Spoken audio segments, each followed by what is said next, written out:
ای بابا مراقب خیلی داره بهم نگاه میکنه.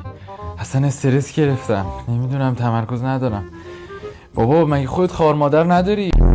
یا ابوالفضل اینا دیگه چیه؟ آقا جنگ با آمریکا رو ول کنید، یکی جلو آموزش پرورش رو بگیره. بچه ها لطفا سوالا رو با دقت بخونید.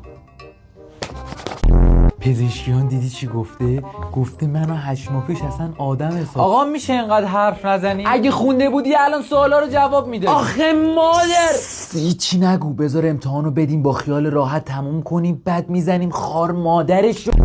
آقا اینجا چی نوشته؟ نمیدونم. نه نمیخوام جوابو بگین، چاپش بده نمیتونم بخونم. نمیدونم.